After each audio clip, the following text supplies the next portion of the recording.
Hi, good evening, everybody. Aloha. Welcome to the Buddhist Study Center summer session for 2026. I'm Reverend Blayne Higa. I'm the director of the Buddhist Study Center. Welcome. If you're first time here, doubly welcome. For all you old timers, welcome back. And everybody online, thank you for joining us.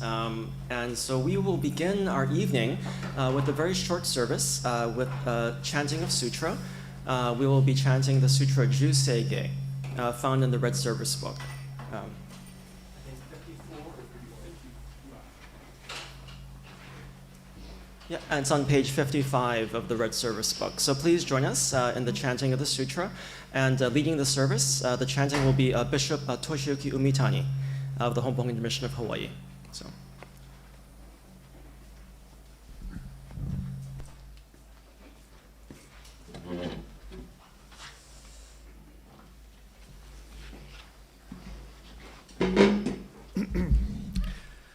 Please join me in Gassho.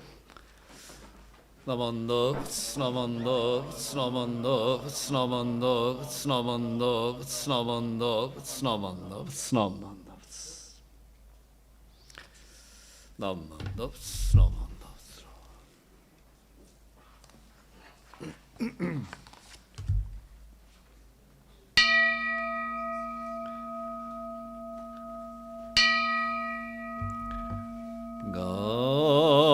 강원 조승한 이심의 조도 싱아흐 만조 세흐 조쇼응아 야오메 료코 의다이세시 의사이쇼빙의 세흐조쇼응아 가시조문노 묘쇼조지뽀 극효미쇼모 세흐조쇼응아 리오크지쇼네 조에시범교 싱음의조노 이쇼텐니시 진리키엔다이고 의쇼메사이도 쇼조상크묘 고사이시야크나 가이히지행에 메시고모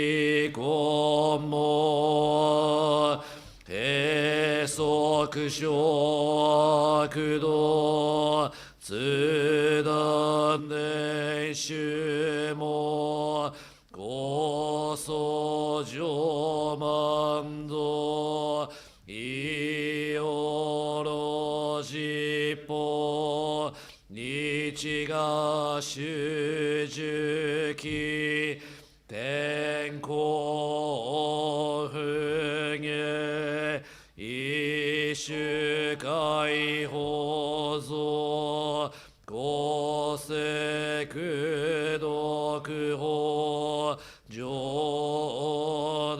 조다이슈즈 세포시시그 그요이사이브 그소크시도그호 감내신조마 도크이삼가이오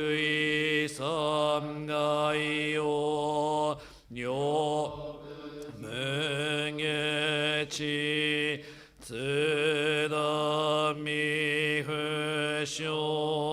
감가그리 都市最小層志願脈国家大仙の感動国書店に統一妙見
Thank you, Bishop.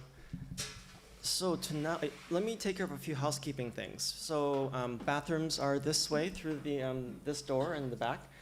There are a lot of refreshments. Please help yourself on the table, and there's some coffee, and there's hot water and then cold water in the back as well. Also, yeah, that's okay for now. But again, welcome to our 2026 summer session. We hold this annual summer session every year, and we invite a renowned Dharma teacher to come and to share the Dharma and to share their experiences with us. And so we are so very happy and honored to have Reverend Dr. Aaron Shulkin Proffitt joining us this year, all the way from New York. Thank you for traveling so very far to join us. It's his first journey to Hawaii, so please give him a warm aloha. Yeah. So Reverend Dr. Proffitt is an associate professor of Japanese studies in the East Asian Studies Department at the University of Albany, State University of New York, and is an ordained priest, had received his tokudo with the Jodo Shinshu Hongan Jiha, along with our some of our fellow members here, Dexter and Raymond and Rod, went to tokudo last year. So originally from Lynchburg, Tennessee, Reverend Proffitt received his BA and an MA in Religious Studies from the University of Colorado and his PhD in Buddhist Studies from the University of Michigan. He studied Japanese at the Inter-University Center in Yokohama from 2009 to 2010 and conducted research as a Fulbright fellow at Otani University Koyasan University, and Ryukoku University from 2014 to 2015. Reverend Proffitt serves the University of Albany Interfaith Center and Buddhist Student Association as a Buddhist chaplain. He also co-founded the Albany Buddhist Sangha and regularly teaches mindfulness and meditation for community organizations in the Albany, New York area. And if you had a chance to, yesterday we actually kicked off the summer session with the Family Dharma session at the Jikoen Honganji. And so this is a new format for us. So we are trying different ways of engaging different audiences and different people and bringing the speaker out to different groups. And so we're trying some different things as we move forward with the long history and the tradition of the summer session as we move into the future. So we'll take a very short break to kind of get everything set up for the formal session for this evening. So we'll take about a 5-minute break. So thank you very much, everybody. Aloha, everybody. Welcome back. So we are excited to begin our first session this evening. And so the whole summer session is actually on this topic of rethinking Buddhist education. And Aaron has done some really great work, both professionally and in his own Sangha, on this area. And so we're so fortunate and so glad to have him join us for the summer session. And so for a proper Hawaii welcome, I'd like to call upon Prudence to offer a lei to Dr. Proffitt. So.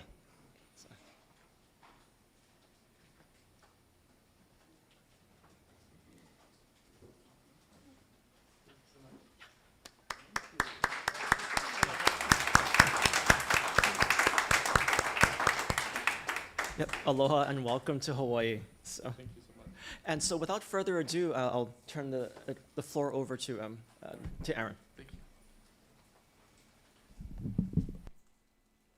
Greetings, and thank you all so much. It's really an honor to be here and to share in the Dharma with so many just wonderful people. This has been a lovely trip so far, and we're really just getting started. So I look forward to exploring this idea of rethinking Buddhist education. Now, I often tell my students that professionally speaking, I'm not a theologian, right? I'm not even really a Buddhist theologian. I'm trained in the critical, historical, academic study of religion, right?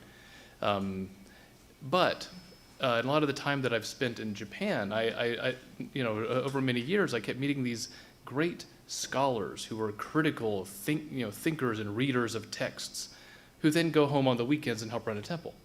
I remember thinking, like, wow, what a cool model, and what a great way to break down some of the problematic agendas that have been functioning within Buddhist studies as an academic discipline for a fairly long time.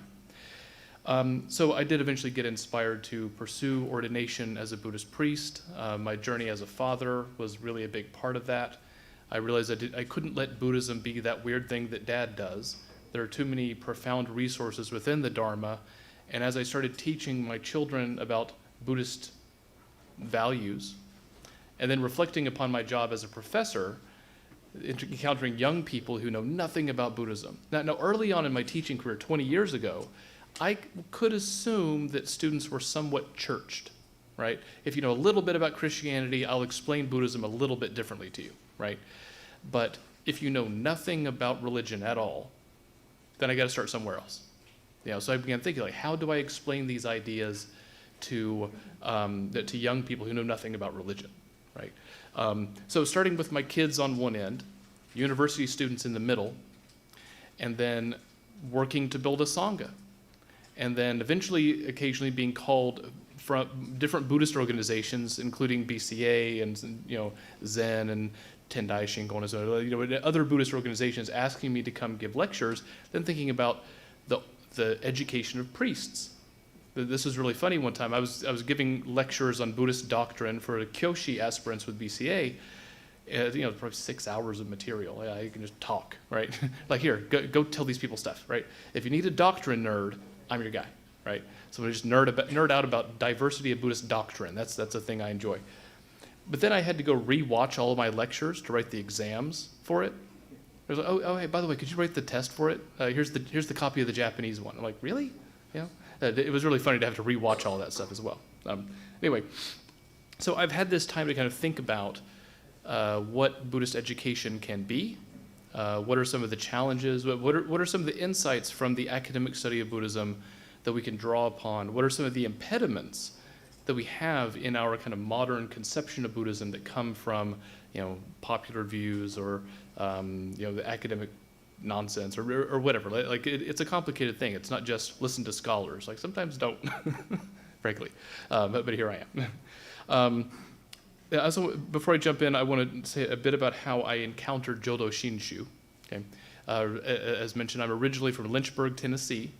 So whenever I'm in Japan, when I mention Jakudan Yaruzu, I'm making friends real quick. You know, so somewhere along the line, I got interested in Buddhism, and Buddhism really helped me process a lot of the problematic aspects of Southern culture and religion, the racism and sexism and homophobia and everything else, and the way that all that gets wrapped up in Christianity. Buddhism helped me kind of think through a lot of that. Went to college, studied religion, focusing on Buddhism, and then went to go work as an English teacher in Japan. And during the interview, they said, where do you want us to put you? Tokyo, Kyoto, Osaka? I was like, nah, man, send me somewhere I won't have the luxury of speaking English. Right? I ended up in this town called Tamana in Kumamoto Prefecture, where people would cross the street to get a better look at me. They'd cross the street to get away from me. They would interrogate my shopping cart, right? I'm sure people got a kick when I was trying to learn how to eat natto. Like, you know, definitely some people were like, oh, okay, what's this guy doing? And at that time, I worked long hours, and I would get off sometimes at 10 p.m. or later. And the only place to stop and grab a bite was the sushi restaurant directly below my apartment. So I'd stop in, have a beer, eat some sushi, and slowly begin to become friends with the owner of the place, some of his employees and so on, you know. I learned about basashi and shochu and all these other lovely things in Kyushu. And then people started telling me about their Buddhist traditions. Everybody was Jodo Shinshu. So they started taking me to their Jodo Shinshu temples. I would get on my mamachari, my bike with a little basket in the front, little bell, ding ding. I'd drive around the countryside, find a temple, pop in. Hi, I'm a space alien. I speak Japanese. Let's be friends. And then we'd have tea, we'd have a cake, we'd just talk about Buddhism, you know. Sometimes the priest would get it, and we would talk, and we would like really get into what Jodo Shinshu is about.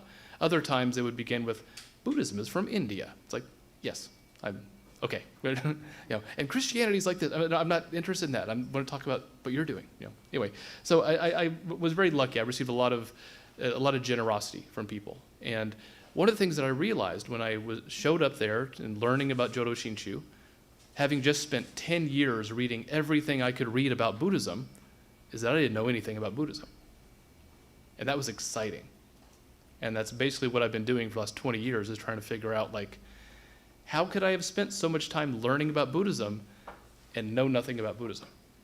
What has happened in the transmission of knowledge about Buddhism that could cause all of these weird issues? So that's some of the things I want to talk about this week. Today, the Mahayana Multiverse. Tomorrow, I'll make the argument that basic Buddhism, quote unquote, is often neither, and that Shin Buddhism is just as good at helping us understand so-called basic Buddhism as anything else, right? In fact, I think that Shin Buddhism helps give us insights into so-called basic Buddhism in a really profound way. And then finally, I'll conclude with, on the third day, we'll talk about how Buddhism is quite simple, but Buddhist studies is really complicated, right? Every now and again, I'll have students in my classes say, oh, Buddhism is so complicated. It's like, no, it's not, right? You're taking an academic course on Buddhism, so yeah, that's complicated. You have history, literature, philosophy, sectarian, whatever. Yeah, that's complicated. But Buddhism is quite simple. Right, so we'll talk about that in a couple days. So, getting started. Entering the Mahayana Multiverse. What is Pure Land Buddhism? In order to approach Pure Land as an... here's one. Wait. Let's see. There we go. Oh yeah. So here's me. Here's kind of my two lives, right? My academic side and my other side. And here this week, I'm kind of doing both. We'll see how it goes. All right. I've spent a lot of time on the other side. Recently, I was asked to do a sermon for the Unitarian Church. I was like, oh yeah, no problem. Then I go to my computer. What is a sermon? Right. Then someone said, hey, can you do a benediction? Yeah, no problem. What is a benediction? I'm that's one of the things that I really appreciated about Tokudo training in Japan is that they really instill that, this is just the beginning. Like you're still here learning. And, whether it was, getting punched in the face in karate or being told to go scrub the toilets at 4 a.m. in Tokudo, like being a beginner again is good for you, right? Like that's important for us to always find time for that. Okay, let's talk about this. So what is Pure Land Buddhism? In order to approach Pure Land Buddhism as an object of academic inquiry, we must first think about what exactly Mahayana Buddhism is. Conveniently enough, one of the defining characteristics of Mahayana Buddhism is the soteriological cosmology rooted in what I call the Mahayana Multiverse, also known as the Pure Lands of the 10 Directions. Mahayana Buddhism is thus the Buddhism of Pure Lands. Thinking through the Pure Lands, limitless as stars in the sky or grains of sand in the Ganges, we are called not only to think through the diversity of the Mahayana Buddhist tradition writ large, but also to find our place within it as Shin Buddhists. Mahayana Buddhism is regionally and doctrinally diverse. For example, there is no Nichiren school in Tibet, and no Tulku lineage of reincarnating lamas in China, and so on.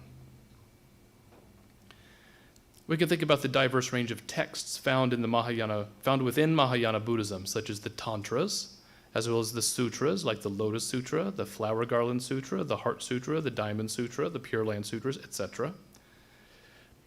One of the things I find interesting about the exoteric and esoteric Mahayana textual corpus is that nowhere therein does anyone explain to you, hey, there are these things called Pure Lands, and you should try to get to them. Instead, whatever development may have taken place in this regard, it happened off camera, as it were. In other words, before the texts took the form that we have access to now, the idea of Pure Lands was already permeating the Indian Buddhist world. Mahayana texts don't tell you, hey, there are these things called Pure Lands. They assume you already know about them. That's really interesting. That fact alone actually upends some assumptions about the nature of Mahayana Buddhism itself, which we'll talk about in a moment. Furthermore, Mahayana Buddhism has diverse orthodoxies about how to interpret Mahayana texts and teachings, ultimate and provisional, esoteric and exoteric, sudden and gradual. More recently, we have a purported bifurcation between modern and pre-modern interpretations, thanks to which we have a new Buddha to add to the Mahayana multiverse, the Buddha that Don Lopez refers to as the scientific Buddha, or the Buddha of Burnouf, the French philologist who wrote the first book on the history of Indian Buddhism in 1844. I tend to refer to this Buddha as the Barnes & Noble Buddha. I am of the opinion, and I like to warn my students before I share my opinion about something, but I'm of the opinion that Mahayana Buddhism is not really one thing, but rather a multiverse of perspectives organized around making sense of Buddhist diversity. In this talk, I want to think through the Pure Lands as a way to take into account what Mahayana Buddhism is and the role that Pure Land path can play for Mahayana Buddhist, the broader Mahayana Buddhist conversation. Let's see. Okay. Go back. It is well known today that scholars in the Anglophone world have been generally dismissive of Pure Land Buddhism. One popular textbook on Mahayana Buddhism, one of the few of its kind, leaves Pure Land until the end, basically as an afterthought, front-loading philosophy and textual exegesis. This is especially confusing when we consider the fact that Pure Land Buddhism, oh, and by the way, that book about Mahayana Buddhism is written by a guy who later reconverted to Catholicism because he felt Mahayana Buddhism was too dry, too philosophical. It was not satisfying his quest for faith and comfort. So, well, dude, maybe the thing that you threw in the garbage bin might have answered a couple of those questions. Mayhaps. This is especially confusing when we consider the fact that Pure Land Buddhism is not only the most popular form of Buddhism in the world, but also a much more accurate characterization of the way that Buddhist lay life actually looks, Mahayana or otherwise. I often see these little images that pop up on my social media feed. Here's where everybody in different religions live. Oh, here's where the Muslims live. Here's where the Hindus live. And they get to East Asia, and it's like, oh, Shinto and atheism. No, excuse me. As a scholar of East Asian Buddhism, you're missing something super important. But anyway, all right.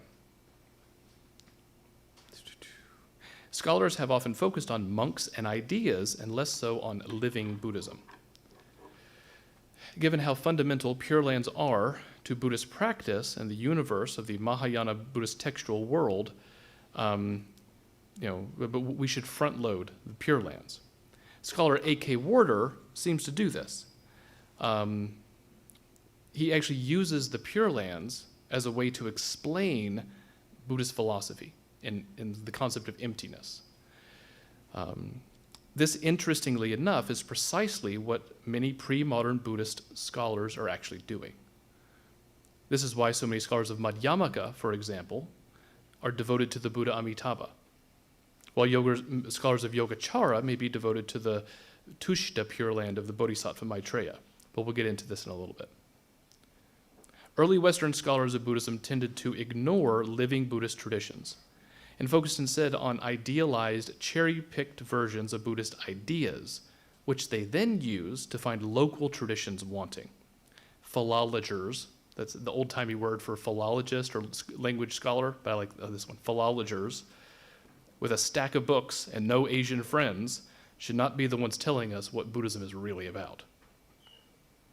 Despite this racist history, and it does get pretty racist, scholar priests from Japan and other parts of Asia nevertheless went to Europe and America and helped in establishing the very foundations of what became the academic discipline we now know as Buddhist studies. For example, Nanzhou Bunyu and others went to study Sanskrit in Germany under Charles Mueller, who translated and edited the highly influential Sacred Books of the East. Mueller had a deep antipathy for Mahayana Buddhism and even white supremacist notions of Aryan Buddhism. I'll get into that in more detail tomorrow.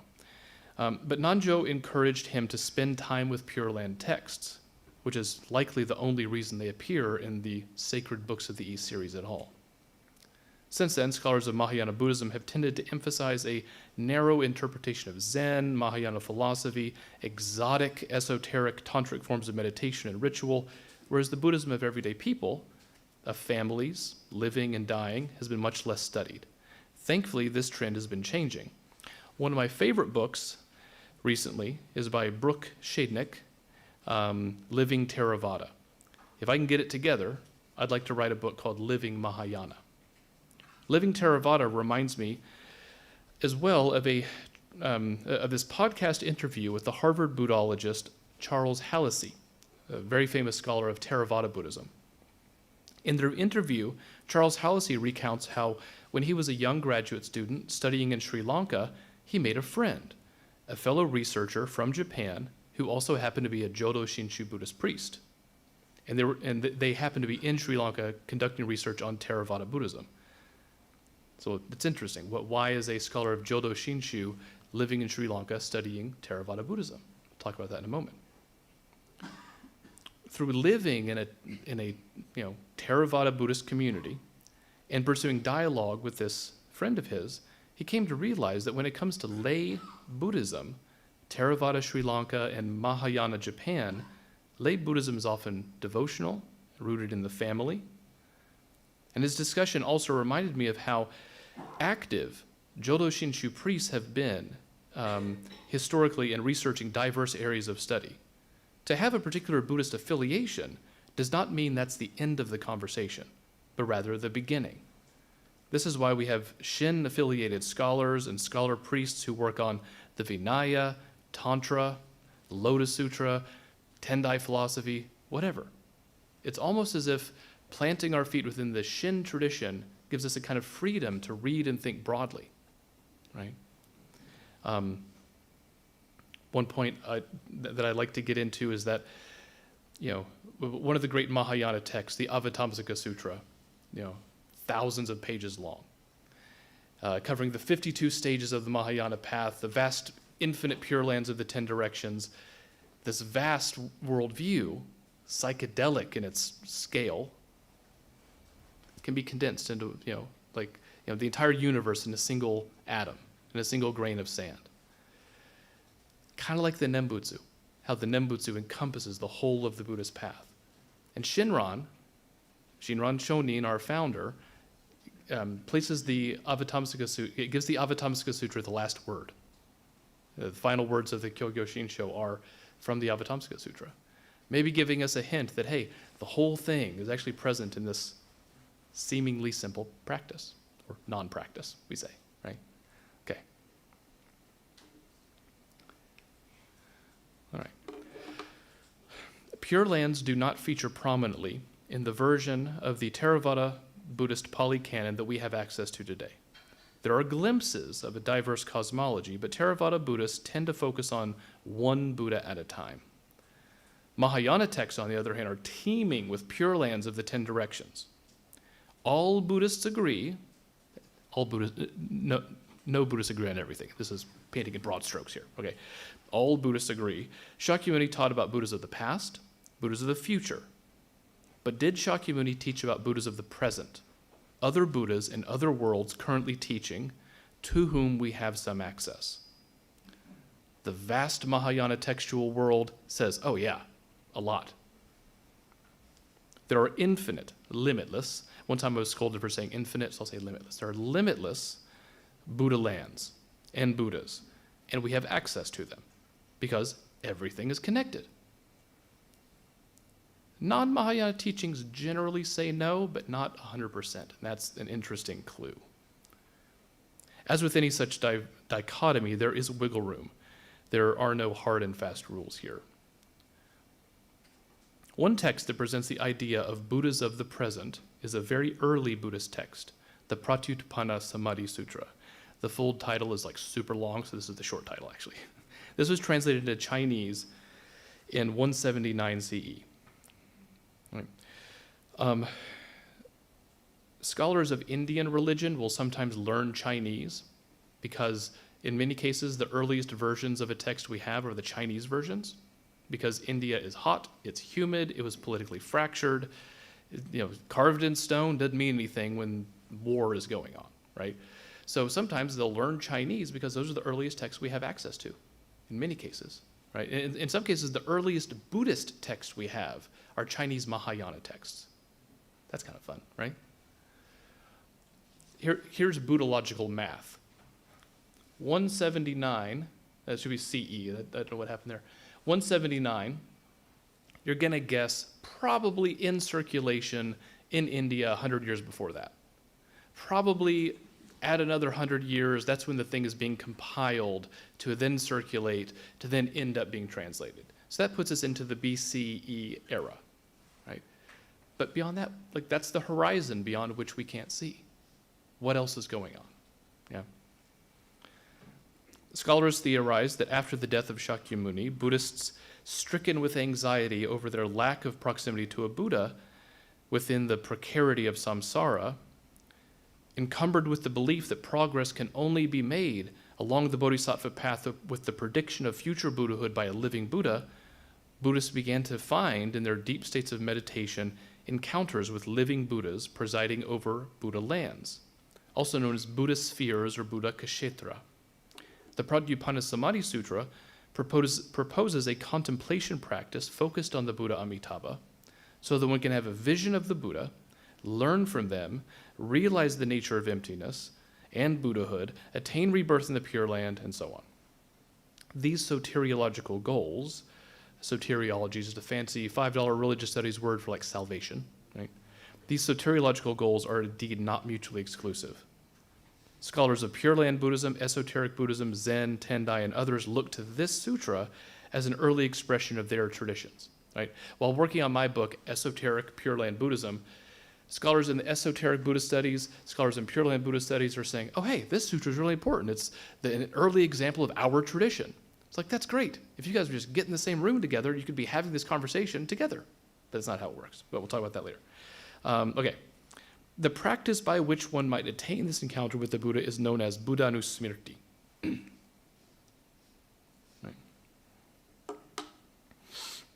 Or Buddha mindfulness.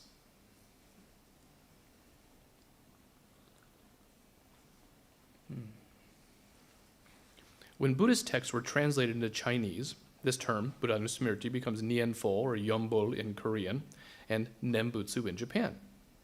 Buddha mindfulness, or mindfulness of the Buddha, can include contemplating or visualizing aspects of a Buddha in their land, as well as the recitation of the name. Such practices are not limited to something called Pure Land Buddhism, but rather represent one of the most common forms of Mahayana Buddhist practice. As most mantras are simply the name of a Buddha or a Bodhisattva, then reciting a mantra is a form of Buddha mindfulness. If a mandala depicts the sphere of a Buddha's influence, then mandalas are windows into Pure Lands, as is the altar of at the temple or your own home. On a side note, the standard model of Buddhist history assumes that Shakyamuni did not teach the Mahayana Sutras. I am personally skeptical of that academic orthodoxy, because I don't believe we have enough historical documentation to prove it one way or the other. What do we really know and what don't we know, right? There are all these little factoids that float around in academic discourse that we just take to be true. But isn't our job to ask questions and say, well, what if? What do we know? Right? Did Shakyamuni Buddha promote a diverse cosmology wherein awakening is ever present? Why not? Honestly, I don't know. Right? When we read Buddhism within the context of Indian cosmology and religious diversity, such a perspective makes sense. This is not to say that Buddhism was influenced by Hinduism. However, rather the things we call Buddhism and the things we call Hinduism emerge within a diverse, vibrant, shared cultural context. Pure Lands are not some aspect of Chinese or East Asian Buddhism alone, but an interesting dimension of Indian Buddhism as far back as we can see. One could easily argue that the most popular Buddha land one might seek contact with is that associated with Buddha Amitabha. The name of this realm, Sukhavati, or Land of Bliss, is widely regarded as the best Pure Land. It's essentially what many Mahayana Buddhists would say, this is what happens when you die. Whether we're talking China, Tibet, Hong Kong, Japan. Right?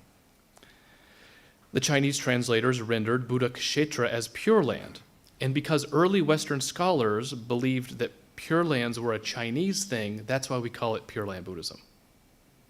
Right? It's just the translation of the Chinese term, because they thought it was a Chinese thing. Right? Early scholars of Buddhism also assumed that care for ancestors was a Chinese thing. Archaeology has revealed that Indian Buddhists have been doing it as far back as we can see, right? You take care of your family. Oh, but I've renounced the world. I've shukke. I've left the home. Yeah, on paper. But grandma's down the road. Like, come on. Yeah. Sukhavati is a practically generic post-mortem destination mentioned across all forms of Mahayana, sutra literature, and tantric ritual manuals. Buddha Amitabha is mentioned in hundreds of Mahayana texts. Right? Not just the 3 Pure Land Sutras, like he's everywhere, she's everywhere, whatever your preferred pronouns are there. The Sukhavati Vyuha Sutra was translated into Chinese 12 times. 5 of those versions survive. The earliest was translated around 147, which is to say that these texts were making their way out within and then out of India for some time. Also, by the way, this is something that I've been learning about a bit more recently, is that nowadays, Southeast Asia is all Theravada for the most part, but throughout most of the history of Southeast Asian Buddhism, it was a big, interesting mix of stuff, right? So you've got Amitabha statues in, Cambodia and Indonesia and other places like that. It's really interesting, right? So many other Mahayana sutras. Where was I? Thus, like the practice of Buddha mindfulness, aspiration for rebirth in Sukhavati is one of the defining features of what makes Mahayana Buddhism tick. As many of you well know, the Sukhavati Vyuha Sutra tells the story of how Sukhavati came to be and how the Buddha Amitabha came to be. According to the story, long, long ago. Now, I used to tell this story long ago in a galaxy far, far away, but apparently it's not a galaxy far, far away. A lot of Pure Lands are galaxies far, far away. But in Sukhavati Vyuha Sutra, that drama seems to be about our world, just long time ago, kalpas and kalpas ago. It's interesting. Reading closely, I was like, oh wow, that's not far away somewhere else. Anyway, it's a fun thing about reading closely. You learn new things. Right? According to the story, long ago, Buddha Shakyamuni was sitting in meditation, looking noticeably luminous. His disciple asks, "Why are you looking so shiny today? Why so radiant?" Shakyamuni replies that he is in a great state of meditation and went on to tell the wonderful story. Long ago, there was a king. The king learned there was a Buddha in his land named Lokeshvara Raja. The king decided to renounce his throne to pursue the bodhisattva path. He went before Lokeshvara Raja and received the monastic name Dharmakara and made 48 vows, each concerning his aspiration to create a world free from pain and suffering, a world into which all beings from all the worlds of the 10 directions could be reborn, and in which they would make progress along the bodhisattva path rapidly. Dharmakara then engaged in bodhisattva practices for a very long time and accomplished each of these vows. Traveling through the Mahayana Multiverse, studying the good and bad qualities of each, and compiled all the attributes into the Pure Land. Having accomplished the bodhisattva vows, Dharmakara was no longer a bodhisattva. They became a Buddha. This Buddha is generally referred to as Amida or Amitabha in English, but it actually has two names. Amitabha, infinite light, corresponding to wisdom, and Amitayus, infinite life, corresponding to compassion. As Lord of the Pure Land of Bliss, Amitabha has two attendee bodhisattvas, Avalokiteshvara, whom we'll meet later, and Mahastamaprapta, a somewhat minor bodhisattva who nonetheless serves as Amitabha's second attendant. It is worth noting that Avalokiteshvara is generally depicted with Amitabha in her crown. And given the fact that Avalokiteshvara is likely the most worshipped figure in the whole Buddhist world, Theravada included, she is promoting Amitabha devotion everywhere, kind of by default. So that's kind of fun. This actually extends to the Heart Sutra, which begins Kanji Zai Bolsa. So the Heart Sutra begins with Avalokiteshvara's name. So if she shows up, Amida's there with her. Now that's kind of cool. Right? So the first line of the Heart Sutra implicitly includes Amitabha. That's fun? I think that's fun. Okay. And we should also remember that the Jodo Shu tradition chants the Heart Sutra. Yeah. Pure Land practitioners throughout East Asia chant the Heart Sutra. So as Amitabha devotees, we say, hey, that's ours too. We might not practice it, but that's ours too, right? Okay. The 18th vow is the most famous, especially in East Asia. According to this vow, Dharmakara says, if when I attain Buddhahood, sentient beings in the 10 directions, who sincerely and joyfully entrust themselves to me, desire to be born in my land and call my name even 10 times should not be born there, may I not attain perfect enlightenment, excluding, however, those who commit the 5 grave offenses and abuse the right dharma. The key phrase, call my name even 10 times, this does not mean call exactly 10 times. It means even 10 times. The implication being that calling the name is a practice so powerful that even 10 utterances or less can connect you with this Buddha, and thus ensuring rebirth in the Pure Land and awakening. Some interpreters have gone so far to say that you do not call the name, that you could call it 0 times and still reach Sukhavati. Amitabha has already pursued many practices on behalf of all beings, that ultimately every being will end up in Sukhavati, pursuing the bodhisattva path and becoming Buddhas themselves. Thus, the entire Mahayana path is distilled into a single story. As a result of the 18th vow, that one need only call the name, right? Calling the name of Amitabha becomes the most popular form of Buddhist practice. There are images in which the very name of the Buddha is inscribed on a scroll and used as an object of devotion. The name embodies all virtues of the Buddha, and the Buddha embodies all virtues, so the name itself can stand in for the Buddha. This is another form of Buddhanusmriti practice.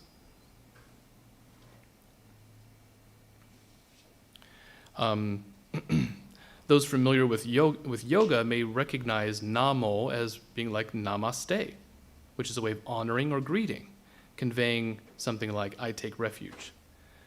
Hindus who worship Shiva may say, Namo Shivaya. So the formula is a common Sanskrit pattern for honoring a deity or a Buddha. In Chinese, we might say Namo Omitofo. In Japanese, Namo Amida Butsu. In Korean, Namo Amida Bul. In Vietnamese, Namo Ai Da Pha. Right. And some people in China will even say Amitofo, kind of like you say aloha, right? Say hello, say goodbye, Amitofo, right? Signing off on an email, Amitofo, right? I take students to visit Chinese temples sometimes, and in our email correspondence, I'm always delighted when I get a Amitofo. Oh, you as well. In East Asia, China, Korea, Japan, Vietnam, Taiwan, Hong Kong, etc., this is simply one of the most common forms of Buddhist practice, right? In some cases, the phrase is used like a spell to cast out evil spirits or for protection from wrathful spirits. Examples of, emperors who conquer a new territory. You've slain your enemies on the battlefield. Well, don't worry. We'll send those enemies to the Pure Land. Sometimes that's what monks are tasked to do in certain periods of history. Right? In still others, the name is used as a tool for rebirth. The calling of the name says, Amida, please help me. Take me to the land of bliss. In the Shin tradition, the idea of practice is reframed as non-practice. And the act of recitation is said to be less a practice of that I cultivate, but rather a practice that cultivates me. We say the name not to ask for salvation, but to acknowledge a salvation already in process, dynamic, active, and given in our lives right now, guiding us to the Pure Land. According to that view, the recitation is an act of recognition and gratitude. Right? So I want to pause there for a bit of Q&A, and then we'll go on to the next thing.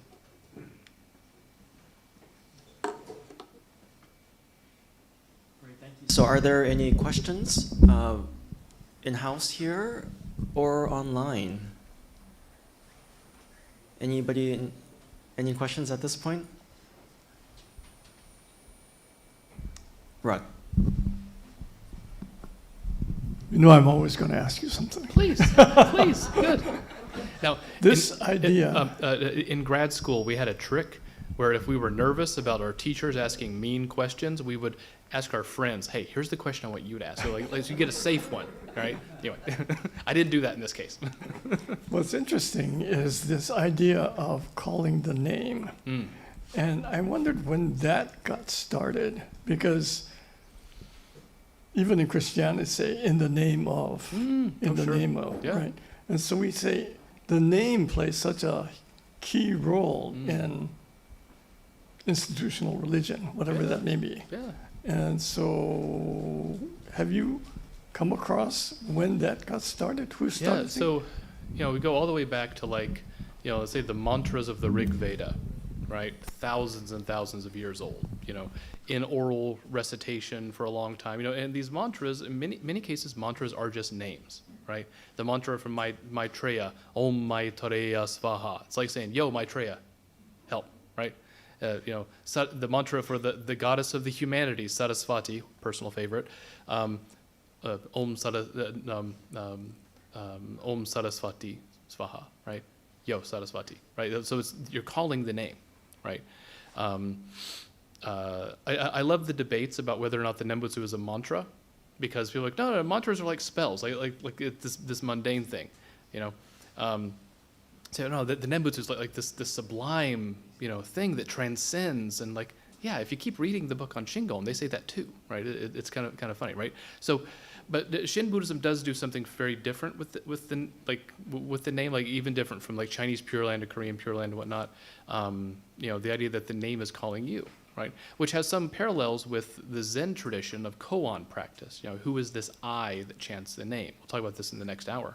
I think that a lot of cultures have this idea that names have a kind of power, right? Isn't there I enjoy horror movies and horror novels, and sometimes the demon doesn't want you to know its name, because if you know its name, you have power over it, right? So a lot of times a spell or a mantra or whatever, we don't have to distinguish those two clearly, it'll be the name, because that's where the power is, So this seems to be just a thing that people do way, way back. Just like fire ceremonies is one of these things that is super ancient. Yeah. Great, thank you. Other questions from the audience here at the BSC? If not, we do have a question that came through online. Oh. So is Yamaguchi Susuma's out-of-print Pure Land thought as Mahayana Buddhism worth trying to track down? Is there a good alternative? That's a great question. Definitely track that down, because I think he's saying the thing that I want to really think through is that, Pure Land is not some other thing. It's one of the fundamental ways to organize all the cool stuff within Mahayana. Like if we stop with, so one of my favorite people to look at is Nagarjuna, okay? In one of the hagiographies of Nagarjuna, as a child he's sick. They take him to the monk gives him a spell. He chants the spell, it prolongs his life, and now he's going to be healthy, and that's why he becomes a monk. What spell was he chanting? The long life spell of Amitayus, right? He's chanting an Amitabha-based practice, right? And then later on, he comes to be understood as an aspirant for Pure Land rebirth. In fact, in some Mahayana traditions, not only does Nagarjuna, the great philosopher of emptiness, not only does he go to the Pure Land, but now as a bodhisattva, he has his own Pure Land, and you can go study abroad there too, right? So I think that Pure Land is one great way to think through all the stuff that makes Mahayana Buddhism tick. So yeah, I think this is a great book. Is there an alternative though? Like if this one's hard to track down, that's why I like this book, Living Theravada, and we need something like that. We need something like that gets into here's what Mahayana Buddhism actually looks like. As a living thing, right? Not, that one book that I mentioned that is a bit problematic. Yeah. Great, thank you. Questions? Anything else online? Okay. Any going once, going twice, in-house here? Oh, one more question online, so.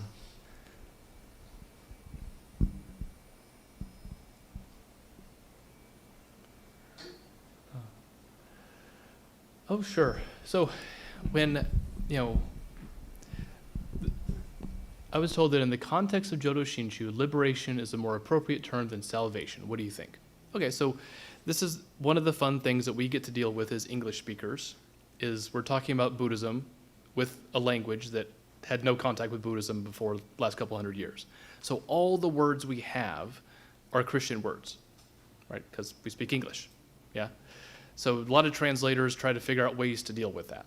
To get real literal, we can do that, right? Or to kind of appropriate that, English word and use it in a different way, right?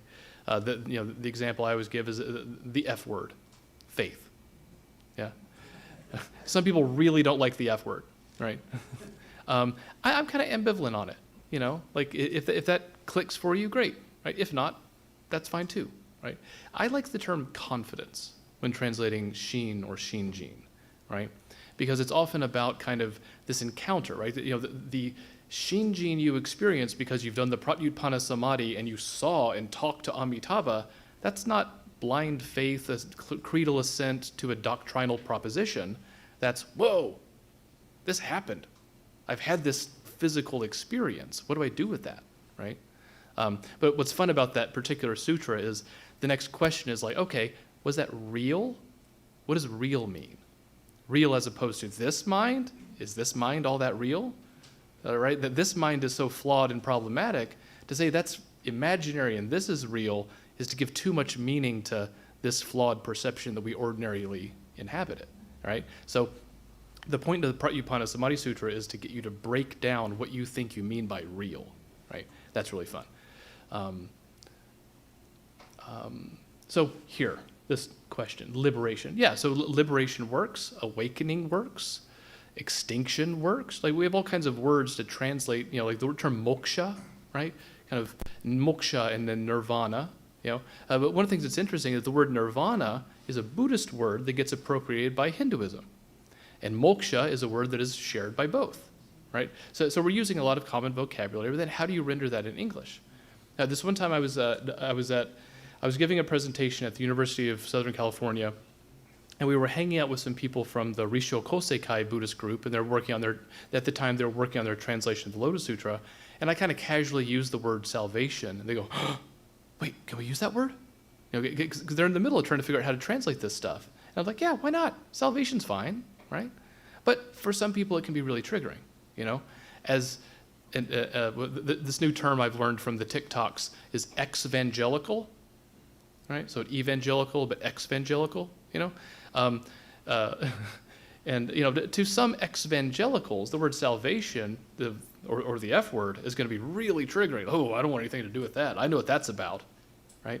So we have to think about the audience, And I think that we can also draw upon the insights of the Buddha. When the Buddha would debate people, he didn't say no. He would say yes, but.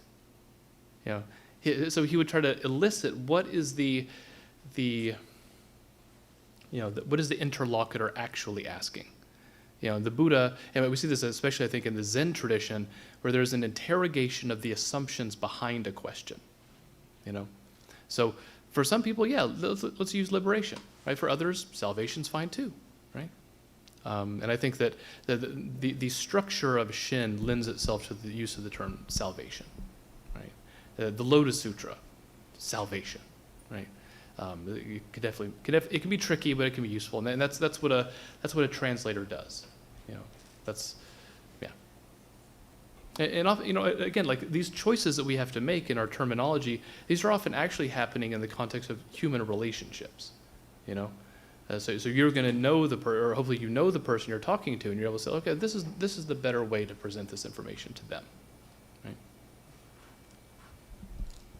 Thank you. Anything else online or any final question in-house here at this point in our evening?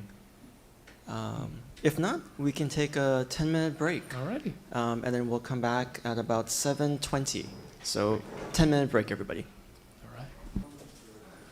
All right, so while we're all getting settled, I got a fun question. That's one of my favorite questions to get into. I've been a Shin Buddhist for 21 years now, having encountered it while living in Tamana-shi in Kumamoto-ken. But at that time, I was also really interested in esoteric Buddhism because I'd taken a seminar in college on Shingon Mikkyo in East Asia, and actually the first course I taught in a university was also history of esoteric Buddhism in East Asia. But the reason that I kind of continued to pursue that, there's two reasons. One is that I came to understand that to understand Shinran, I needed to understand Kamakura Bukkyo, right? And the dominant traditions of that time were the big temples in Nara and Kyoto. So Hiezan, Toji, and then in Nara, Kofukuji, Todaiji, and so on. So those massive, land-holding temple, institutions still dominated the world that Shinran lived in. And the dominant ritual culture of that day was esoteric Buddhism. So this scholar named Mark Rowe said it nicely at his seminar at Ryukoku. He said, if you want to understand Shinran, read what he wrote, but also read what he read. So that means the Lotus Sutra, the Flower Garland Sutra, and so on. Because that will give you some insight into why the Shin critique, why the Shin perspective is so compelling. And what questions were they wrestling with at that time, right? So I spent a lot of time on Koyasan and whatnot. And on Koyasan, they have a lot of interesting stories about Shinran. There's a temple called Saizen-in on Koyasan, and they say, come over here. We have Shinran's staff, his hat, and the scroll with a painting of Honen that he used in his practice on Mount Koya. Did he really go to Koyasan? No. On the road into town, there's a big pillar that says, this is the temple where Nichiren practiced. Oh, I see, right? There are all sorts of fun things like that. This is an image I took one summer doing research at the Otani Honbyo, the mausoleum for Shinran. I was just there at the perfect time of day, and I thought it was real pretty, so I took a picture. All right. So, if we've all had our treats and whatnot, I'll go ahead and jump into part 2. Okay. All right. In our last session, we discussed the place of Pure Land within and perhaps as Mahayana Buddhism. To some extent, we can think of Mahayana Buddhism as the Buddhism of the Pure Lands. When we think about Pure Lands, however, Amitabha's Pure Land is, of course, not the only one. With many Buddhas comes many Pure Lands and many possible post-mortem destinations. There's a text dedicated to the Buddha Akshobhya, the Akshobhya Vyuha Sutra, in the same way that there is one dedicated to Amitabha.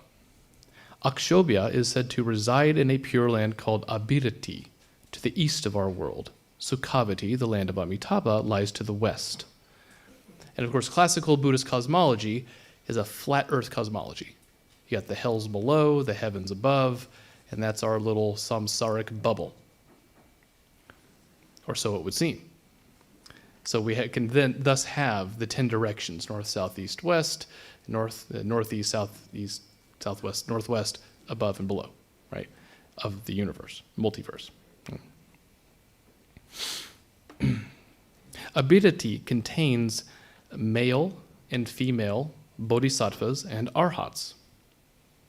Based on this and other features of the Pure Land, scholars like Jan Nattier have speculated that it is possible that Akshobhya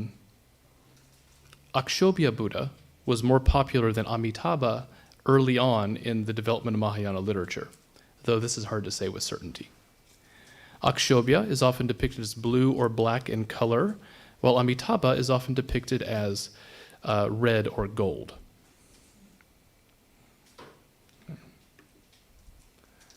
Next we have the Medicine Buddha. Notice how similar these are. Akshobhya to the east, Medicine Buddha also to the east, right? Another very popular Pure Land is that of the Medicine Buddha. The Sanskrit name for the Medicine Buddha is Vaishraja Rajaguru, which is difficult to pronounce in English, so most people simply say Medicine Buddha.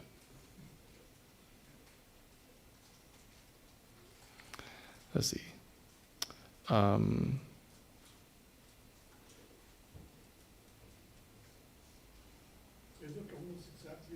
They look almost exactly alike. The key difference, Akshobhya is doing the Bhumishvarsa, the earth-touching mudra. He's holding a vajra.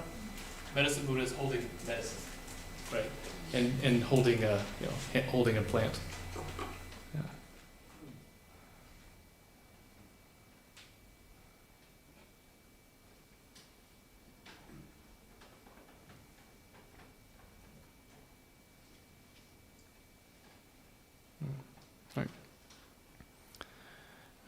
The symbolism of the Medicine Buddha consolidates brings together the idea of the Buddha as a doctor. It's often said that the Buddha would dispense remedies according to the needs and afflictions of different people. right? If you're a diehard atheist, the Buddha is going to approach you in a particular way. If you're a devout believer in God and an eternal heaven, the Buddha is going to approach you in a different way. Yeah. If you're someone who struggles with anxiety or depression, if you're someone who struggles with any number of other human afflictions, different teachings for different people, right?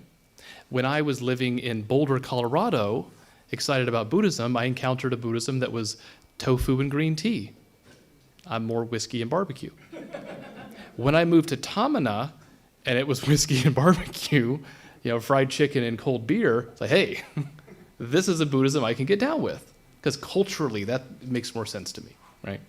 So we need different remedies for our different inclinations or our different problems, right? So therefore, the Buddha is presented as a doctor. The Four Noble Truths are presented as a medical diagnosis. There's a disease, the disease has a cause, the disease has a solution, a cure, and here's the application of the cure, right? So medical symbolism here. Medicine Buddha, as I mentioned, is often depicted holding a jar. And he is worshipped often to cure illness in this life and to bring awakening in the next, especially in his Pure Land, right? Interestingly, Sukhavati is mentioned in the Medicine Buddha Sutra. It says, hey, one of the great benefits of devotion to the Medicine Buddha is it makes it easier to get into the Pure Land of Amitabha, right? When I found that passage, I was like, oh, neat, right? But this is not limited to the Medicine Buddha.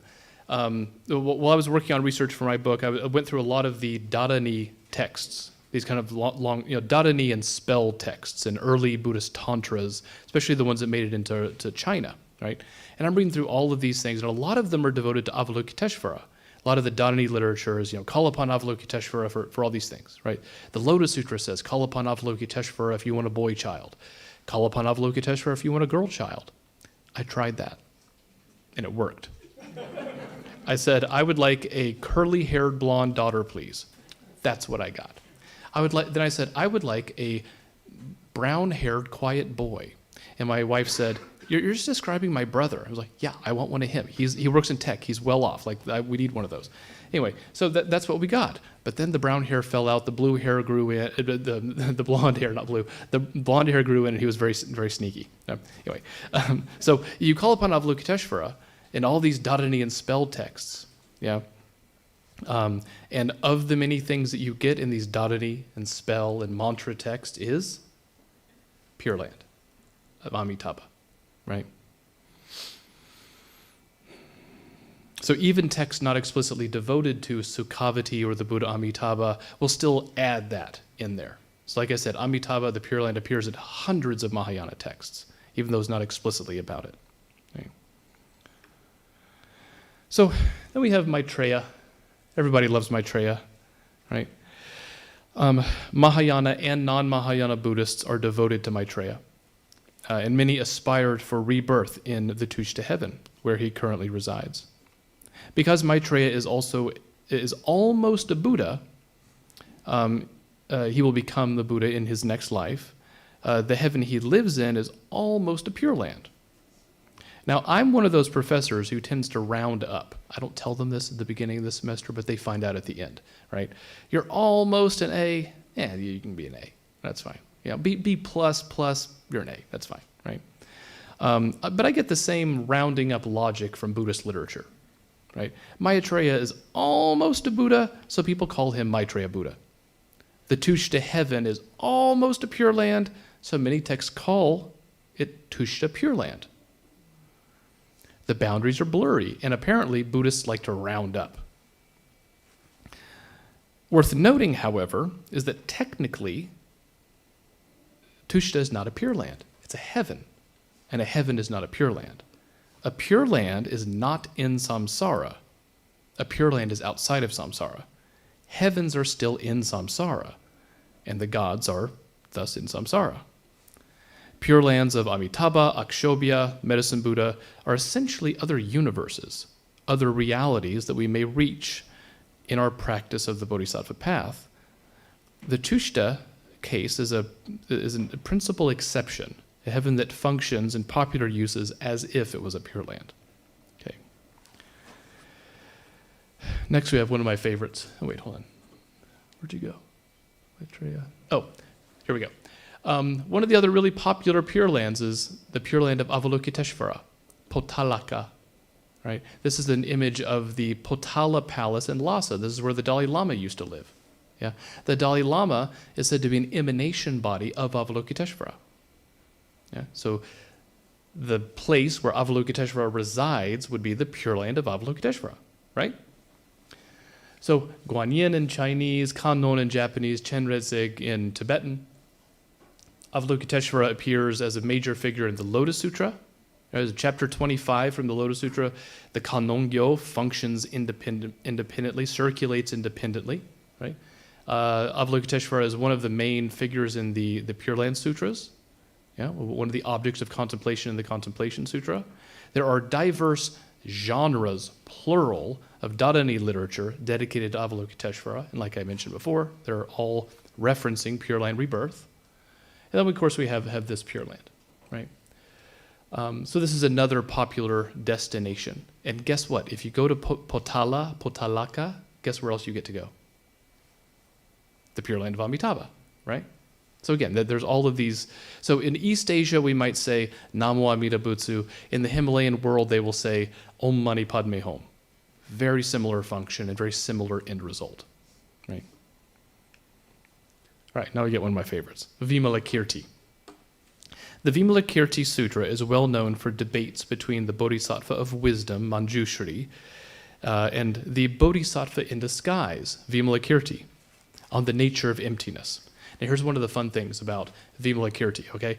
Vimalakirti becomes this popularized example of the enlightened layman. He's just this ordinary guy, but he's also this great bodhisattva. In the sutra, it's actually the opposite. He's a great bodhisattva who's pretending to be an ordinary guy. But in popular usage, that gets kind of flipped. It's like, hey, I'm just an ordinary guy. But like him, I could be a great bodhisattva. It's like, you know, so isn't that interesting? That's kind of fun, right? All right. So somewhat less well known with the Vimalakirti Sutra is that the first chapter is on the Pure Land, sort of. In the opening assembly, one of Shakyamuni's disciples asks, he's like, so Buddha, you're the Buddha of our world, which means this is your Pure Land. Why does your Pure Land suck, bro? Like that's essentially what it says. Like, why is your Pure Land no good? You know? And Shakyamuni's like, well, he touches his foot to the ground and reveals that our Saha realm is actually a pure Buddha land. Then the world returns to normal. The teaching here is basically that the world is only as pure as the mind of the beings in it. And here, and in some other Mahayana sutras, it's like our world is meant to guide beings. One way of putting it in some Mahayana traditions is that we are a particular kind of stupid that requires this kind of world to awaken. Not all Mahayana sutras make this argument, but that's basically the argument we encounter here and a few other places as well, right? Is that, yeah, this is the Pure Land of Amitabha. This is our training ground, right? Let's work together to get our way through it. Like, so that is a view, right? Later on, next chapter, we encounter this bodhisattva trickster, Vimalakirti. He is pretending to be sick in order to teach his friends and neighbors about emptiness. Like our world, Vimalakirti is not as he seems. This is upaya, the skillful means that enlightened beings use to awaken benighted beings. This is related to the teaching of emptiness, which reveals that all things are subject to change, and thus awakening is possible, like bits of rubble turned to gold, right? One of my favorite episodes in the Vimalakirti is there's this goddess who shows up and she's awakened. Yeah. One of Buddha's disciples, there's this other part where the Buddha's like, hey guys, talking to his disciples, did you hear our buddy Vimalakirti's sick? You should go pay him a visit. And the Buddha's disciples are like, no, last time we went there, he made a fool of me. Buddha's like, I had to go do it anyway, right? So then they go, and he's sure, Vimalakirti is debating them and all this stuff. Later on, there's this goddess that appears, as an awakened being, and one of the disciples is like, if you're awakened, why are you a girl, right? And she's like, well, if you actually understand Buddhist wisdom, there is no male or female. Like, what is the essence of femaleness? What are you talking about, right? It's like, I went looking for femaleness and I didn't find it.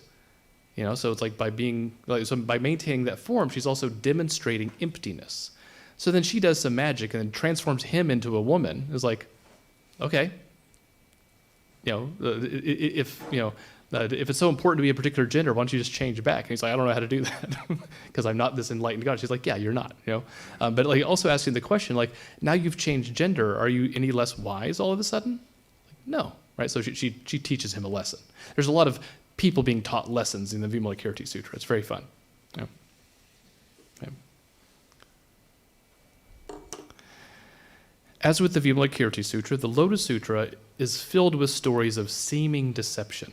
The parable of the burning house tells the story of the wise father who tricks his children into leaving a burning house by telling them that outside there are some wonderful animal carts filled with toys. When they get outside, they are met with something even more wonderful than they had hoped for. In the lifespan of the Tathagata chapter, the Buddha reveals that the story of the Buddha that we know, the Shakyamuni we know from our stories, is an illusion, a performance that the true Buddha put on to help us reach the path to awakening. The Buddha Shakyamuni story that we know of, the prince who becomes a Buddha under the tree at the age of 35, that was something. The enlightenment of the Buddha happened countless eons in the past. In this way, the Buddha has been actively guiding beings in this world and many others, like a dynamic force leading beings to awakening, other power. The Nichiren tradition takes this teaching and sees this world as the pure land of Shakyamuni. The Buddha preaches the lotus eternally from the Vulture Peak Pure Land. The Lotus Sutra as well has numerous instances where Shakyamuni Buddha gives predictions of future Buddhahood to his disciples. He tells them, this is the name you'll have when you become a Buddha, and this is the name of the Pure Land you'll have when you become a Buddha. Here I have pictured the Buddha image from the Risho Kosekai headquarters. Risho Kosekai is one of the Lotus Sutra-based Japanese new religions. And, as I mentioned, I've lived in Japan several times. I know it's super rude to walk into a Buddhist temple and start taking pictures of a Buddha image. Zettai dame. Kinshi. Right? Don't do that. Right? I walk into the headquarters of Risho Kosekai and I see this gigantic, gorgeous Buddha, and I lose my senses. I walk over, I start taking pictures. Dudes from two sides came out yelling at me. I was like, oh, what am I doing? Of course. How dare I? Anyway, but it was something to behold. This is not an image of the Shakyamuni Buddha we know. This is the image of the eternal Shakyamuni from the Lotus Sutra. And interestingly enough, this eternal Shakyamuni from the Lotus Sutra, in medieval Tendai, the world of Shinran, is conflated with Mahavarochana from the esoteric tradition and Amitabha as limitless life. So one of the Amitayus, one of the names of Amitabha, means limitless life. Talking about the lifespan of the Tathagata as limitless, they like, oh, Muryo-ju, limitless life, put your hands together, right? So limitless lifespan and limitless life become the same thing, right? Vairochana, Mahavarochana, right? Amitabha, Amitayus, eternal Shakyamuni of the lotus, whoosh, all get kind of smushed together, yeah, in some Tendai traditions. Here's this other Buddha.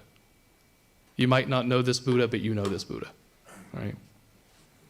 The Buddha portrayed here, scientific, cold and blue in color, with an atom icon in its forehead instead of the jewel, is from Don Lopez's book, Buddhism and Science, A Guide for the Perplexed. He suggests that the scientific Buddha is a new Buddha, and who knows how long it will last. The degree to which one might incorporate or integrate engagement with his Buddha into your practice is a complicated choice. Many of us happen to actually be Buddhist modernists, but we practice in a tradition that is in many ways antithetical to Buddhist modernism. Instead of individualism, we focus on community. Instead of individual practice, we focus on non-practice. Instead of this life, we might focus to a certain extent on the next life. The scientific Buddha would stand in contrast to the Buddha of the Lotus Sutra, the Buddha of other power, the Mahayana Buddha that is in many ways the universe itself, dynamically active, bringing us all to awakening. Some Buddhist modernists will argue all day, mostly on the internet, if the Pure Land is literal or metaphorical. Is it a symbol, a psychological, expression?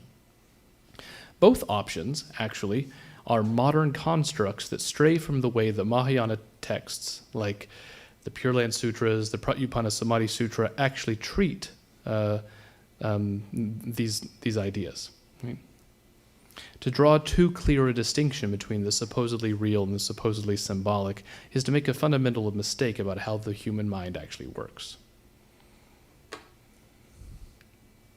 Okay.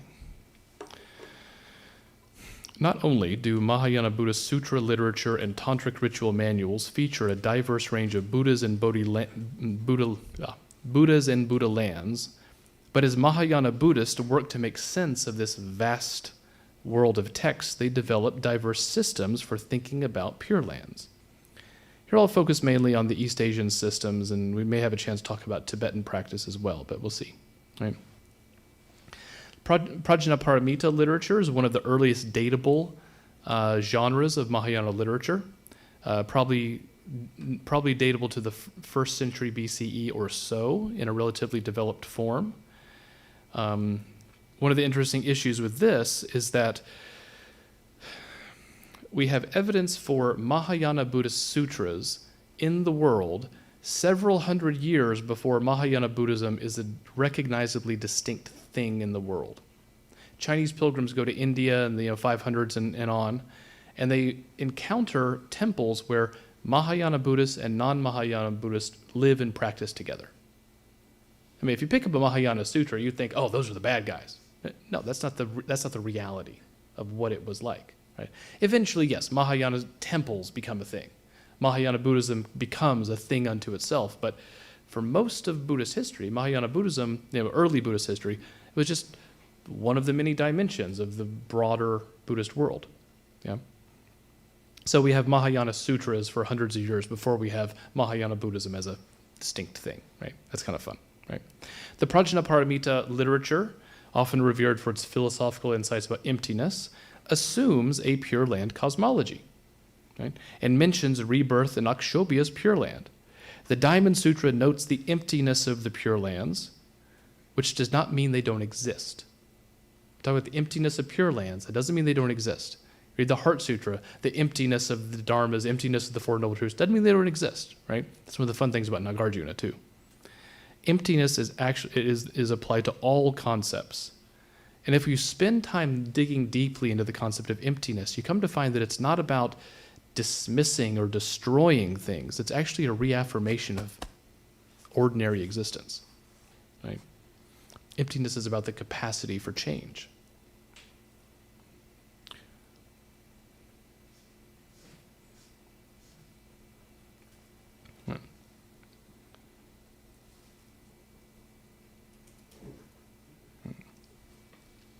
So, I'm going to talk for a minute. So I've mentioned a few different systems here. We have Madhyamaka and Yogacara. These are two of the major Indian systems, right? Tiantai, Huayan, these are two of the Chinese systems. Shingon is interesting because it's actually kind of both. Right? One of the great founders of the Shingon tradition, Amoghavajra, was biracial, bicultural, bilingual. He's drawing upon tantric traditions from South and Southeast Asia, but at the very highest level of Chinese culture, initiating emperors into Indian tantric traditions. So what becomes esoteric Buddhism in East Asia is both Indian and Chinese. Zen comes out of Chinese Buddhism. Then we have Jodo Shinshu, and Nichiren, which are kind of expressions of the Japanese tradition, right? And all of these are exploring different ways of thinking about the Pure Lands. Okay. I've already mentioned how, but one of the things that's interesting with Madhyamaka and Yogacara is that Madhyamaka scholars tend to focus on Amitabha. I don't know why. This is a recurring question I have in my life is, why Amitabha? Right? Whereas scholars of Yogacara tend to be focused on Maitreya. Now that's easy to answer. The Yogacara philosophy was revealed mystically by Bodhisattva Maitreya to the brothers Vasubandhu and Asanga, right? So Vasubandhu begins as this, non-Mahayana philosopher of Abhidharma. His brother Asanga starts receiving revelations from Maitreya, and then there's this conversion to become a Mahayana Buddhist. Yeah, so it makes sense why Yogacharans would be into Maitreya. But why is Madhyamaka all about Amitabha? One answer could be, right, if we read the Pure Land Sutras, what are the birds telling you? What is the wind flowing through the trees telling you? Right? Every element of the Pure Land is telling you something. Emptiness, right? The non-arising of dharmas, like, and all these other great terms that like that's what you learn in the Pure Land, is that you attain bodies of naturalness, ziran in Chinese, like naturalness, jinen in Japanese, right? These are also kind of Chinese inflected ways of talking about emptiness, yeah? So that's kind of fun. But I always had this question, why Amitabha? This one time I was out hanging out with some Zen students from one of the Zen seminaries around Kyoto, because I do fun stuff like that in my life. We're out at this bar, we're having drinks, and one of the younger guys is like, "Ugh, why are you wasting your time with all this Pure Land stuff?" And before I could even answer, his senpai starts scolding him. It's like, "Listen, within our Zen tradition, here's all the great patriarchs who love Amitabha, and if it's good enough for them, it's good enough for us." And I was like, "Yeah, dude, what he said." Yeah, right? So I thought that was cool. Right. So, as we know, of course, Buddhism doesn't make its way into China as one thing at one time. There's a lot of diversity, right? You didn't have an Indian army conquering China and forcing people to be Buddhist. You had texts and teachers and missionaries and monks following trade routes, and slowly but surely, Buddhism becomes Chinese. But one of the great figures that tried to make sense of all this was Zhi, the founder of the Tiantai tradition, which becomes Tendai in Japan. He also looked to Nagarjuna as the founder. Everybody looks to Nagarjuna as their founder, by the way. In fact, Shingon includes Nagarjuna as a founder, but not Shakyamuni. Right? Yeah, isn't that fun? So, everybody includes Nagarjuna, even if they don't include the Buddha. Cool. Zhi's comprehensive meditative and doctrinal system we call Tiantai. I tend to think of Tiantai, by the way, not as a school of Buddhism, but as a comprehensive accounting of Mahayana, in a sense, right? I mean, each of these could be thought of that, but Zhi and the Tiantai meditative system is focused on the Pratyupana Samadhi Sutra, the text I mentioned at the beginning. What my students used to call, before Zoom, my students called that the Skyping with Buddha Sutra. Yeah, so Zhi is into this too. Thus, cementing the role of Amitabha within Tiantai and Tendai and Chonte, I say it in Korean, Buddhism in East Asia. Some scholars speculate that Shinran Shonin's career began at the Constant Practice Hall, where they did this Amitabha-focused meditation. The constant practice is said to reveal the non-duality of emptiness and provisional reality, the Pure Land and this land, thus allowing one to realize the middle or the unity of these seeming opposites.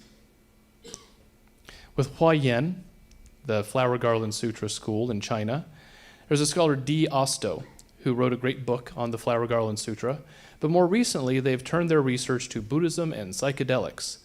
If you've ever sat down and read the Flower Garland Sutra, there's nothing surprising about this. The sutra's narrative is cosmic in scale.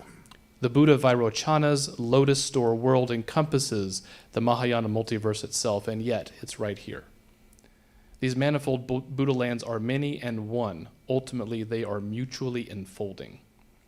From this perspective, the Pure Land is out there, but it is in here as well, and there is no contradiction between the two. The Chinese Huayan scholastic tradition drew upon Madhyamaka, Yogacara, and was highly influential upon Tiantai, Esoteric Buddhism, Chan, and of course Pure Land. Shinran Shonin himself gives the Flower Garland Sutra the last word. As a deliberate writer, I suspect Shinran did that on purpose. What does Shinran want us to know about the interconnected universe of the Flower Garland Sutra? Perhaps that the whole Buddhist cosmos, incalculable, 3 incalculable eons, 52 stages of progress, is actually contained in Namu Amida Butsu. So I've already mentioned mandalas. I'll mention briefly that within the Mahayana world, seeking rebirth into Pure Land is one of the most popular soteriological orientations. Moreover, the toolbox, generally known as Esoteric Buddhism, ritual mandalas, visualizations, mudras, mantras, and so on, hold many avenues whereby one might attain Pure Land rebirth. In some cases, the reason you might seek Pure Land rebirth, there are a lot of these interesting texts from medieval China. The reason you might go to the Pure Land is so you can get cooler tantras from Amitabha. Get those really good mudras from Amitabha, right?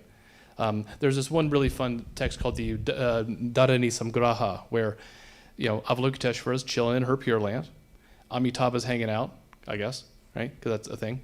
And she's like, hey, tell me some of these really cool mudras and mantras I can use to liberate people. Amitabha's like, yeah, no problem. Here you go. There's a whole list of them, right? So esoteric Buddhism emerges from the systematization of Dharani literature. Dharani are kind of like spells or long mantras for various this worldly and spiritual goals, right? The line between esoteric and non-esoteric or exoteric is often quite blurry. And often, one of the funny things that esoteric Buddhists will do, they'll say, well, actually, the exoteric is really the esoteric. So the secret is that there's no secret, right? And by the 8th century, when esoteric Buddhism is making its way to Japan, it is the dominant ritual culture of elite Buddhism in China, Tibet, India, Indonesia, and then eventually Japan. The worst kept secret in the history of world religions, right? The secret teaching. See. All right. So some scholars have discussed the so-called syncretism of Pure Land and Chan. However, in order to syncretize two things, they have to be meaningfully distinct from each other. The fact of the matter is, Zen, as a form of Mahayana, presupposing a high degree of fluency in Mahayana thought and practice, and if Mahayana literature is filled with references to Pure Lands, then Pure Lands are part and parcel of the very building blocks from which Zen develops. As with the esoteric systems, which some scholars speculate may have also laid the foundation for what eventually becomes Chan in China, Zen may at times promote a vision of Buddhism that is fundamentally this worldly, focusing on oneness and emptiness, and then in the very next breath talk about the Pure Land. It is not the case that some Chan masters syncretize Chan and Pure Land. Rather, there are some who draw upon the teachings of the Chan or Zen tradition to address people's concerns for Pure Land rebirth. One famous gongan, or koan, we know in Japanese, is Nianfo Je Shirshe. Who is it who says the name of the Buddha? Is it I? Is it thou? Is it both? Is it neither? Is it both and neither? Is it neither, both, nor neither? And then your brain breaks because that's what koan literature is supposed to do, right? One time in I have a semester-long Zen class I teach sometimes, and one semester the student flops his hands on his desk, throws his hands in the air, and says, "I have never been more stressed out. I thought Zen was supposed to be relaxing." I said, "I never said that. You never heard me utter those words in class, right?" All right. In this way, so koan practice asks one to sit with paradoxes. In this way, Zen approaches the Pure Land practice can, at times be considered a non-practice. In other cases, in most cases I suspect, Mahayana Buddhists who identify as Chan, Son, Tin, that's how you say it in Vietnamese, or Zen, may well simply chant the name and aspire for Pure Land rebirth. All right. With this, I want to wrap things up for our Q&A session. The title for today says Entering the Mahayana Multiverse. One could make the case that we are now just lost in the Mahayana multiverse. All right. Next time, I will investigate how Shin Buddhism functions not as a departure from mainstream Mahayana, nor even so-called basic Buddhism. I'll argue instead that not only is the very idea of basic Buddhism a construct of the colonizer, but that even those rarefied philosophical concepts find expression on the Shin path. One may ask, why doesn't Shinran talk about the Four Noble Truths and the Eightfold Path?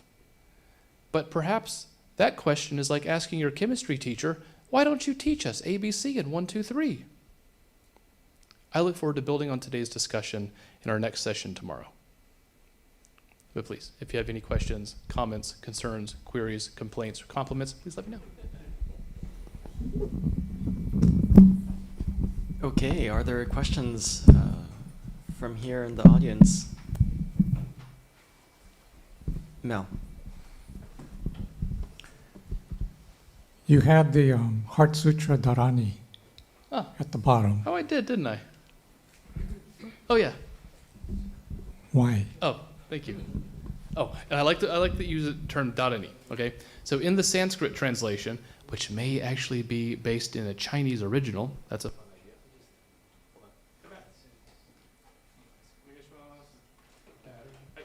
Daijobu. All right. So in the Sanskrit text, it says.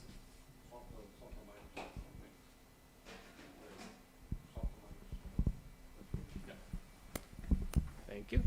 Okay. So in the Sanskrit original, it says mantram. All right. Sometimes people render it as dharani, but the Chinese, which may be the original version, says spell. And that's kind of cool. Right. Sometimes you'll find scholars who will say, well, actually, a spell is like this, and a mantra is like this, and a dharani is like this. And then you actually read Buddhist texts, and they use those terms so interchangeably, it's like, okay, who cares? Whatever. It's all good. But yes, dharani works too. I love it. Okay.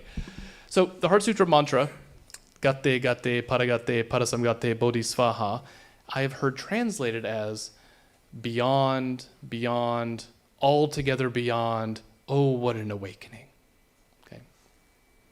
So, modernist perspectives. Is it literal? Is it symbolic? Right?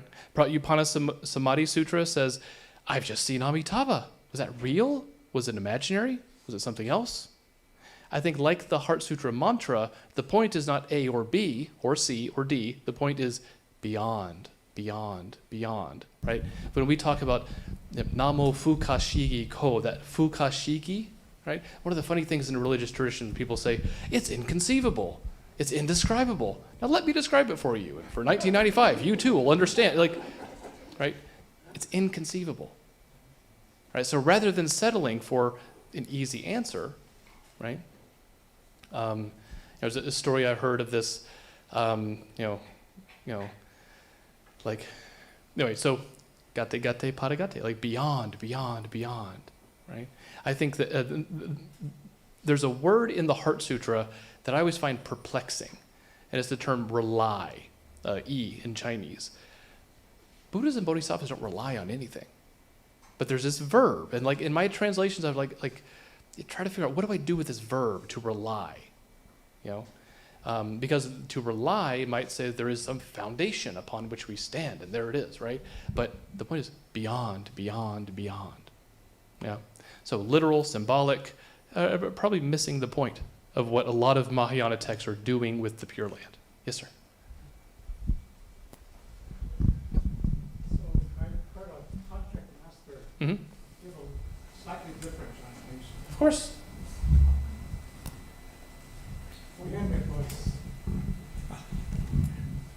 For him, it was more of a keep on going. Yeah, that's right. Yeah. Try, Yes, fall back, try again, that's right. keep on. Get into a mode where you like reading some of the Perfection of Wisdom literature, you feel like the Bodhisattva path is an existential free fall, and it's just fine, right? So you keep going, because there is nothing to hold on to, right? Because whatever that I that keeps going is constantly changing as well, just like everything you're passing through or working through. So yeah, to get into a mode of not having to have it figured out as well. Yeah. Which I think actually relates to the idea of other power, that like I'm not the one in control, right? Who is this I that is being a good Buddhist or whatever? Like, like keep going. It's like the day after Tokudo, they don't want us getting big for our britches. So they say, guess what, guys? Tomorrow you're going to get up earlier to go scrub the toilets, right? And then we have more to do. And they kept coming back, it's like, great, now you're ordained, good for you. But, it reminds me of when Bishop Ogui, I did the Kieshiki several years ago. Afterwards, we're Buddhists now, I guess, right? And Ogui Sensei says, okay, you guys are Buddhists. Don't make it a thing, And I just love that, right? Because it's like, oh, I've got it all figured out. Good. No, stop. Don't do that. Keep going. Keep going. So I like that interpretation as well. It's like, keep going. Yeah. I think beginner's mind gives you that as well. Yeah. Yes, ma'am. I never heard of the scientific Buddha. Yeah. I never heard of the scientific Buddha. So when did this start? Sure. Okay. And also, is it the Buddha of burnout, O-U-T? Well, at one point in grad school, I do have an you- existential crisis, and yeah. No, Burnouf. Burnouf. So Eugène Burnouf was a French philologist who wrote a book in 1844 called Introduction to the History of Indian Buddhism. Okay. And that book was basically taken as the gospel of the academic study of Buddhism until, the 90s, when people started kind of picking away at some of our assumptions about the history of Buddhism. Okay? So Don Lopez has written on this as well in some of his other publications. But basically what you have is Western, this is something we'll get into in more detail tomorrow, is that basically what you have is Western scholars are working under colonialism, working for colonialism. Many of the first scholars of Asia are either missionaries who have a very specific agenda at hand, or colonial administrative officials who are learning Sanskrit so as to better control people in India. So this one fellow, Brian Hodgson, gets a box of books in Nepal. He sends them to France so that this great linguist can study them. And Burnouf, having probably never met a Buddhist in his life, writes the great book on Buddhism that everyone reads. And many of his hypotheses about the history of Buddhism are taken as gospel for about 150 years. Yeah. That image of, so Burnouf was a guy who, a gentleman of the Enlightenment. I imagine he had a cravat or something, right? He hated Catholics. He loved the Greeks. And just so happens in his box of books to find a Buddha who looks just like a French gentleman of the Enlightenment who hates Catholics and likes the Greeks. Funny that. Beginning a long tradition of Western scholars inventing a new Buddha in their own image. Yeah. So the idea of the Buddha as a rational human philosopher, right? Everybody loves that, It begins at a particular time. And that's part of what tomorrow's talk is really about. It's kind of getting into where I call it the Barnes & Noble Buddha. Various people call it the scientific Buddha, but Lopez also uses the term the Burnouf's Buddha in contrast with the Lotus Sutra Buddha. So this is the Buddha of kind of the Western philosopher. I remember many Christian missionaries would look at Buddhism and say, oh, Buddhism is a life-denying, nihilistic religion. Well, you had philosophers in Europe that were like, good. We like that, right? So then they would emphasize that kind of, austere philosophical view of Buddhism. And this kind of scientific philosophical version of Buddhism has no relation to living Buddhist tradition, right? They didn't have historical context. They didn't have living cultural context. They had a box of books, and they made up some stuff. Some of it was good. Some of it is flawed, highly flawed. But also with the geopolitical power imbalance between Europe and the rest of the world, this European constructed image of the Buddha is like basically forced on the rest of the world, and people have to figure out, how do we integrate it? How do we respond? The idea that Shakyamuni did not teach the Mahayana, becomes a big controversy in Meiji Japan, and Buddhist teachers have to figure out a way to respond to that, I like not everybody buys into that. And there are other ways of thinking about the accumulation of and development of Buddhist literature. I like the way that Bhikkhu Bodhi, the great Theravada monk who translates all the texts, he also lives in a Chinese Mahayana temple. And he once did a lecture kind of comparing and contrasting Mahayana and Theravada. And what he says is that the revelation of the Buddha is ongoing. Right? And that's a way for us to think about. Now, from the kind of scholarly position that I usually inhabit, I would say that what Buddhism is the accumulation of wisdom for thousands of years. It's this ongoing conversation of wisdom from the part of the world where most human beings live. And thus, it's something we should all learn about. Yeah. To omotte orimasu. I like to, that's what I think. Rod.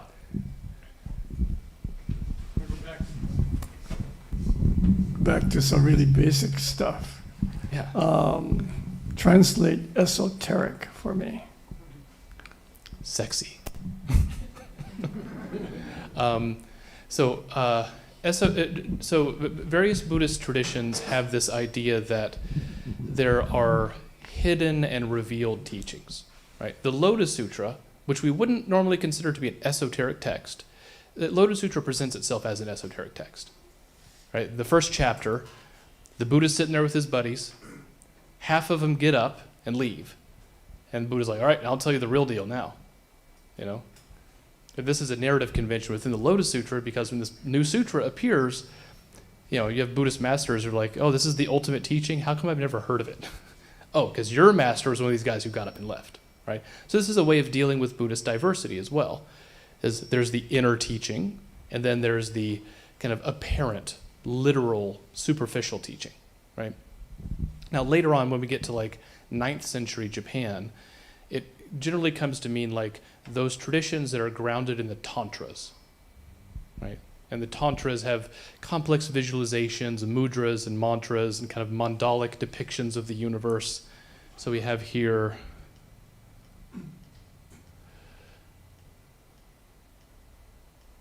oh, there it is, okay. So this is the Taizokai Mandala. Mandalas are a common object of devotion in South Asian religion, and some of them make their way into East Asia. There's a lot of them in Tibetan Buddhism. This one's particularly interesting. This was at Toji Temple in Kyoto. And the Taizokai Mandala, the other one is the Kongo-kai Mandala, the Vajra and Womb realm mandalas. At the center, you have Mahavarochana, which is like the totality of all beings and all sound and all thought, the universe. And then down there you have Amitabha, below Vairochana. And in both mandalas, the center is Vairochana, and the only other Buddha that appears in both is Amitabha. So within the esoteric tradition, Amitabha is really, really important.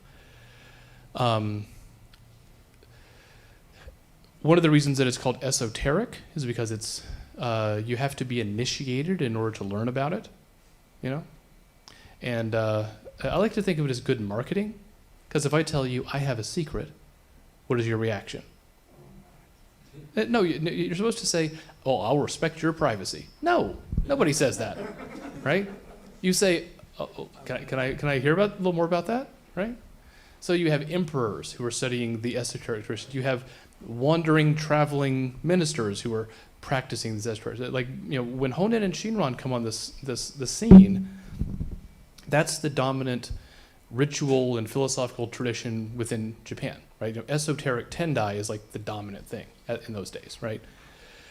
And there are a lot of ways that what we now call, Japanese Pure Land is drawing upon and departing from, critiquing, rejecting, and expanding certain things, right?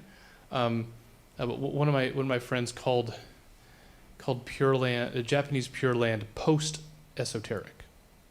I think that's a pretty good way, because there was a cultural dialogue, and then something else came out of it, right? I used to think of Genshin's Ojo Yoshu as kind of a exo-esoteric approach to Pure Land, but one of my teachers at Otani, Robert Rhodes, who works on Genshin, was like, no, Genshin is the beginning of moving away from that exo-esoteric system, which I think was a helpful insight. Yeah.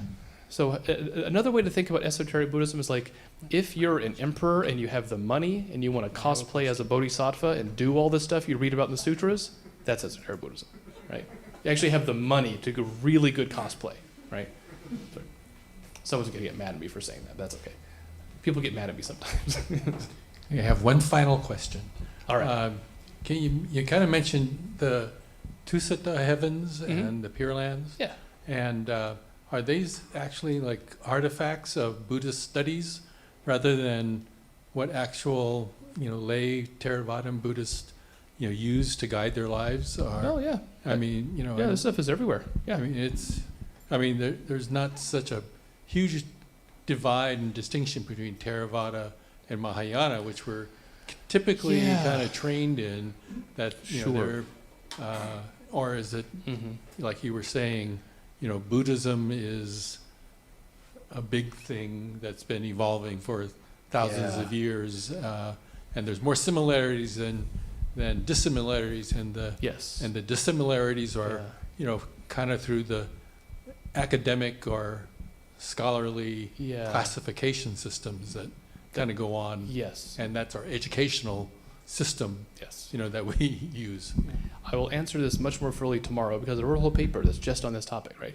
But the idea is, there are, the stereotype is that Theravada is Southeast Asia and Mahayana is the rest, okay?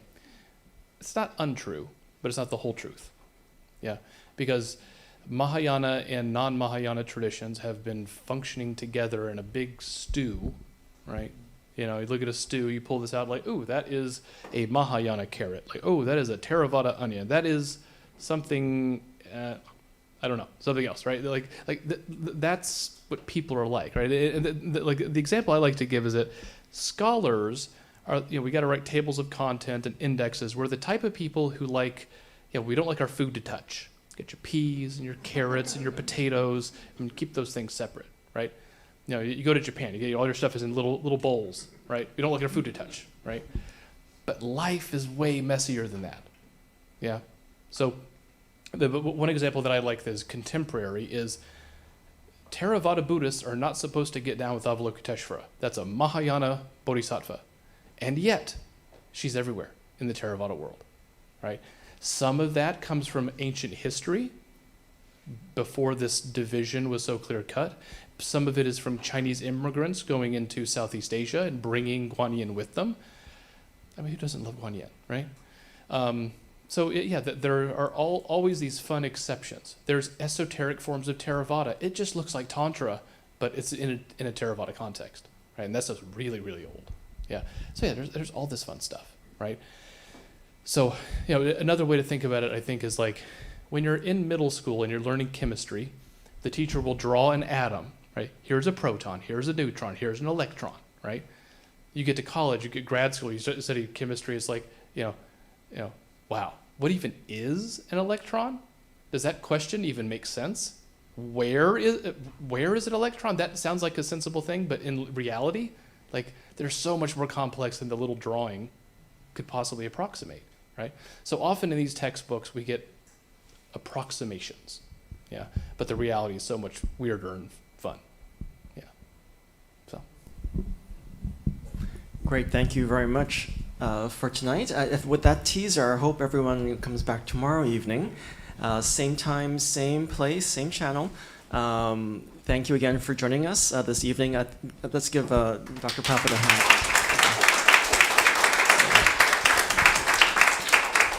Again, thank you everybody for joining us in person and online.